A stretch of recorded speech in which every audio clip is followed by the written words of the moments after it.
go over it all right now. And welcome to the Week 10 A.E.F.L weekly summary, guys. And I hope you don't mind the professional dress here, but just got off work a little bit late.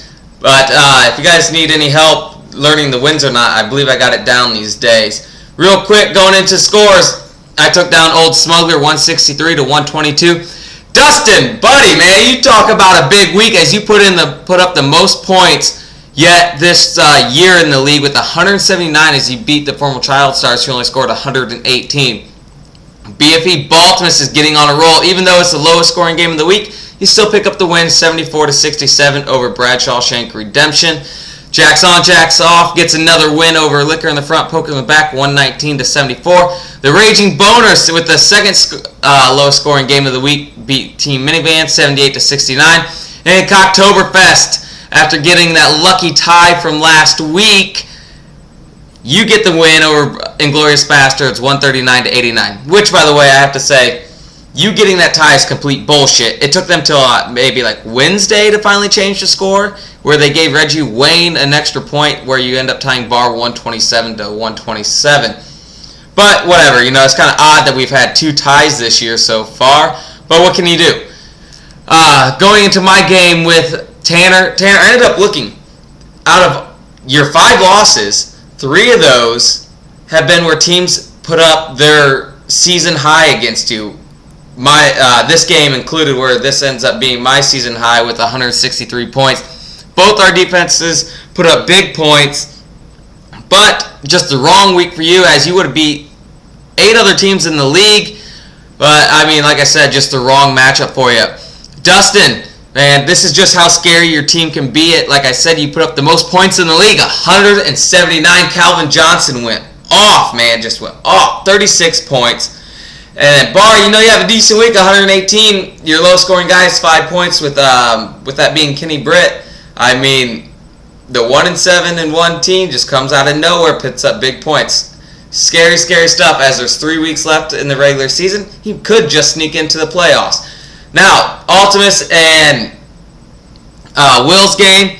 I mean, most of you guys didn't even put up big points on your team. Just Will, your running back situation with Turner not putting up big points. I forget your other running back, but didn't put up big points. And then Brandon, I believe you only won because of Torrey Smith, where he had 2 touchdowns, because just Baltimore just put a shellacking on the team they played. Like I said, I forget who they played too. But they won like 55-10, was it? And without those 2 touchdowns, no way you beat Will in this week's game. Jacks on, Jacks off. Now, this was the whole matchup going up to that big trade. And I tell you what, Victor, Yates came back and trade raped you again, as Peterson goes off for big points. And then you throw in the fact that Big Ben gets injured, and then your backup quarterback also gets injured, and it looks like both your quarterbacks are going to miss next week due to injuries. Victor, I'm sorry, this year is just not your year. Going into Boner's and Edwards' game. Boner, you have Dez Bryant on the bench, and you start Jennings, the Jacksonville running back, over C.J. Spiller. So I'm a little curious as to why you did that, and the fact that you had 2 tight ends playing, one in your flex and one actually in the TE spot.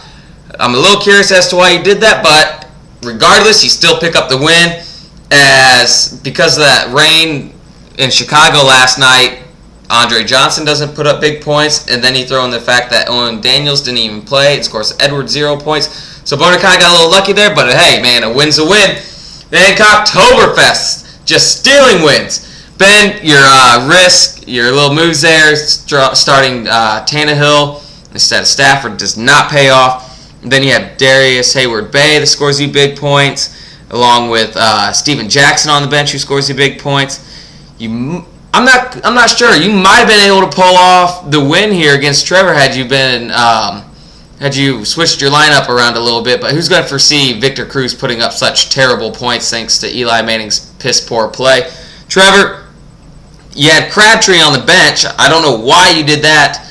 I forget who you started ahead of him, but nowhere near the points he put up. And then you throw in the fact that you got to figure out what's going on with your second running back. I mean, Pierre Thomas is just not getting it done. You got to be a little bit concerned going into the playoffs, as I feel like you've gotten lucky the last 2 weeks. But funny thing is about this game is the entire day while Yates and I were over at Trevor's house, we had him convinced the entire time that he was losing to Ben.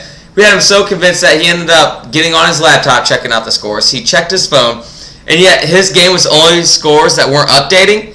And then you throw in the fact that we talked him into texting Ben about how lucky he's getting. It was great. It was great. I mean, you guys had to be there to see it, but it was humorous. I mean, just classic Trev. But going into this week's Justin Yates Hard Hit of the Week, let's get to the clip, and we'll go from there, guys. Oh, you expressed. Get it! Oh, that's not happening anytime soon. Give more. Get it. Get it. All right, and the Justin Yates Hard Hit of the Week goes to Tanner Guthrie. Why am I going to give it to Tanner? Because, like I mentioned earlier, he's lost 5 games this year. 3 of those games have been when the other team puts up their season-high points. You throw in any other matchup, more than likely he's going to win maybe 1 or 2 of those.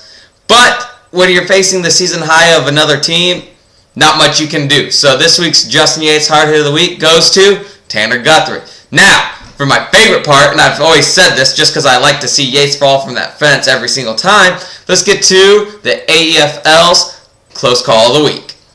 Yeah, the best way to yeah, it was the fastest. I got a concussion, guys. And this week's A.E.F.L Close Call of the Week goes to Edwards. Why does it go to Edwards? Because Brandon yet again has a wide receiver put up most of his points and he steals another win. Call me biased because he had Colston put up 40 against me as he stole the win on his wedding weekend. But you know what? I'm not going to get into that. That's his week. It's not mine. I'm not going to complain anymore. I'm not going to bring up how Colston just puts up 40 and he steals another win from me. Then you throw in the fact, as I mentioned earlier, that Bears-Texans game, because of all that rain and wind, and then the fact that just no points being put up. Andre Johnson doesn't put up points. Owen Daniels puts up 0 as he doesn't even play. So this week's A.E.F.L Close Call of the Week goes to Edwards. Now, looking into the games for next week, I will be taking on the Bradshaw Shank Redemption. BFE Baltimore looks to continue those winning ways against the former Child Stars. Jacks on, Jacks off takes on Old Smuggler. Team Minivan versus Liquor in the front, Poker in the back. And then we have the Battle of the Dicks, the Cocktoberfest and the Raging Boners. And then Woohoo Bitches, the former Shamalama Ping Pongs that is, taking on the Inglorious Bastards. Now real quick, I'm going to just pause all this talking for just a brief moment while I get everything situated for this week's Power Rankings. Alright guys, this week's Power Rankings, Trevor reclaims the top spot as he was able to get that bullshit tie last week, and then you throw in the fact that he scored more points than Barr, as well as Barr getting the loss this week. And I just even noticed, don't even mind the misspelling with the former Child Stars, I'll fix that later. Then you have me in 3rd, Justin in 4th, Old Smuggler in 5th. Then Boner jumps up a few spots as he's now in 6th, as he's got a 4-6 record and more points than the rest of the people there. Then you have Team Minivan and Glorious Bastards, Liquor in the front, Poker in the back, BFE Baltimore, and then Will falls down to the number 11th team as he's only got 3 wins on the year. And then rounding up the last part is the Shamalama Ping Pongs coming off their big win. Now that we've gone over all the power rankings, I want to go over one last thing as I was looking into the playoffs a little bit more. And what ESPN does is they take the top 8 teams. However, we've been playing by divisions all year. I don't want to allow that to happen. Luckily for us, though, as this is a customized league within ESPN, I can place the teams where I want. So do plan on me taking the top 4 teams from each division. It'll be the top team of one division playing the 4th seed of the other, and so on and so forth. So we're going to prove within the playoffs which teams are the best out of which divisions. So we're going to just end that debate there. We're going to prove it in the playoffs. And say teams are tied in the regular season and it comes down to, the playoffs, I'm going to take points at 4. That's how it's been all year with the rankings and the standings. So if you have the same record within the same division, we're going to go for the most points scored. But also, if we have a tie during the playoffs like we've had a few times so far this year, do expect me to also take the total points of your entire team. That means bench included. I feel that's a fair way to judge your whole entire team due to a tie. So that's just the little update for the playoffs. The draft next year, I've decided I'm going to do it random. All the players are going to be random.